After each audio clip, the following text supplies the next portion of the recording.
What's up? Happy hump day. I'm going to show you how to make my favorite homemade brownie and blondie granola bars. Who has more fun, blondes or brunettes? If you're not enjoying your food, then you are on a 4-letter word called a diet, okay? And we don't advocate diets. We just advocate eating as close to as nature intended and leaving the processed stuff out. It's that easy. So today we're gonna make these granola bars, and again, equal opportunity. So we're making blondies and we're making brownies. Some are without the cocoa powder, some are with the cocoa powder and a little bit of extra chocolate, because there are times when you want a little more something rich and a little something more just basic. Like in the morning, for example, when you're heading out the door, but like late at night, maybe you want just a little bite, like a little square of something really good, and that's all you need is just a little bite. These granola bars are super nutrient dense. We're using a variety of different mixed nuts. I have hazelnuts and I have almonds, I have cashews, I even have Brazil nuts. I just went the whole cocktail right here and just did a mixture of everything that I could find. We're gonna use 2 cups of those. I also have some dates. These are pitted dates. And you can use any variety of date you really like. It doesn't really matter. And we're gonna use a cup of those because I'm watching our sugar, so I don't wanna add too much sugar to the mix. I'm also using some quick cook oats. These are gluten-free quick cook oats, and I'm gonna use about 1.5 cups of those. And then I have my favorite honey. This is the Artist & Sons local honey that I get, and it's like, I have to really try hard not to eat the whole thing with a spoon. It's that good. We're also going to add some of the Mito Excel. This is a new product that I was turned on to by Natalie Jill, which I really dig. It's cocoa powder, but it has so much more added to it. So it's basically, you get the benefit of the cocoa with everything else in it. It's got echinacea and L-carnitine and other good essential acids for you, for your system and rebuilding your muscles. And then we have a little bit of cinnamon and a little bit of dark chocolate.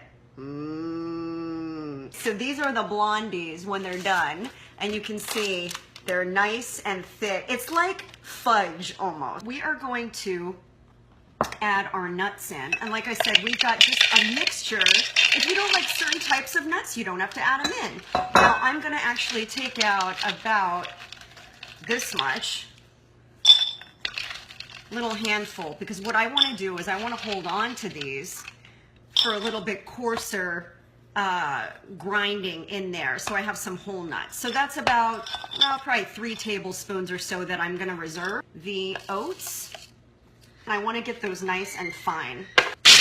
Take that out for a second. You want a little bit of a coarseness in there, and I'm gonna add my dates, grind those up. Okay, and in with that mixture, now that I've got those pretty chopped up, I'm gonna add in the honey. Oh baby. I'm gonna add in about 1/2 cup right now. Sorry, I can't, I don't want you to see me licking my fingers. There is sugar, natural sugar in these, so I don't want you to eat the whole pan. And then I'm gonna add my mixture back in here.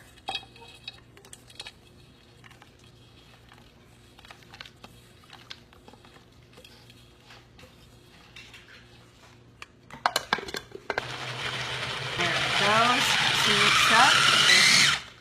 It's working hard. Okay, you're gonna take your spatula, you're gonna mix that around.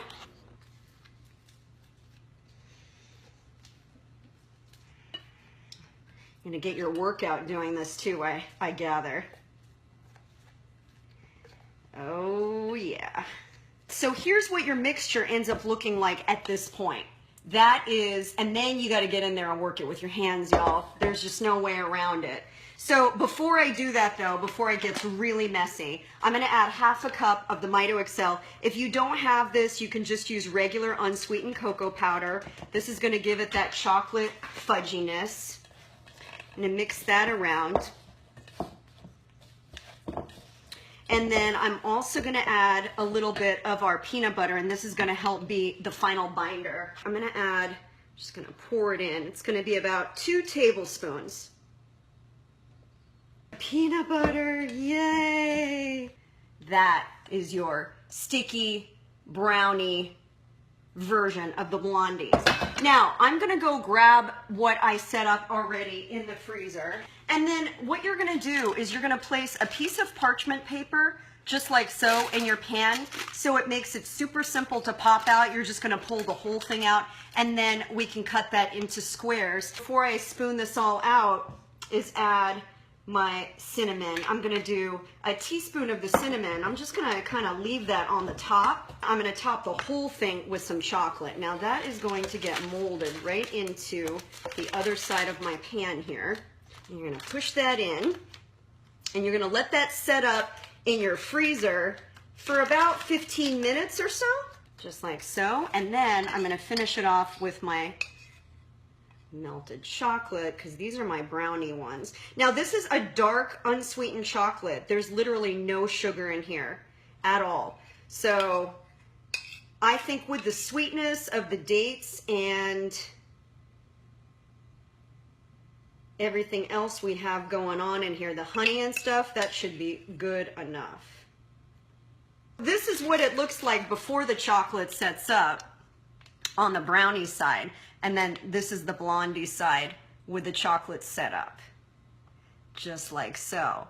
And after that sits in the fridge or in the freezer for a little bit, you will be good to go.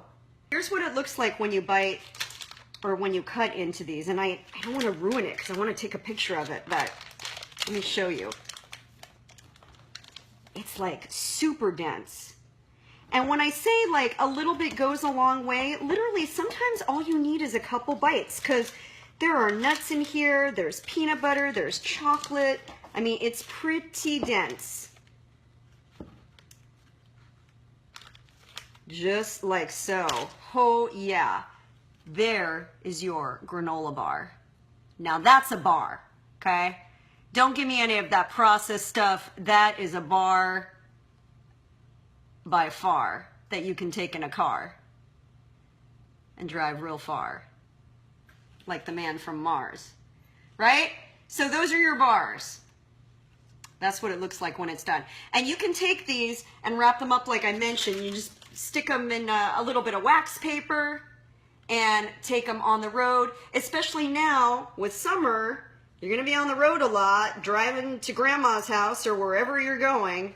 That's a good opportunity to make a batch of these and not have to rely on road stops, because that's like the worst food ever. Just to replay, we did the mixed nuts, we did the peanut butter, we did the dates, and we did the oats, and we did what else? The honey, and we did a little cinnamon, and a little chocolates on the top. Ground it all together, and that's what you get, pretty much. I'm gonna put these back in the freezer because I know what's gonna happen as soon as the kids walk in the door. It's gonna be gone. It's gonna be gone. That's what happens when you have a teenager and a tweenager. There is no food left in this house, ever. All right, I'll see you guys. Love you.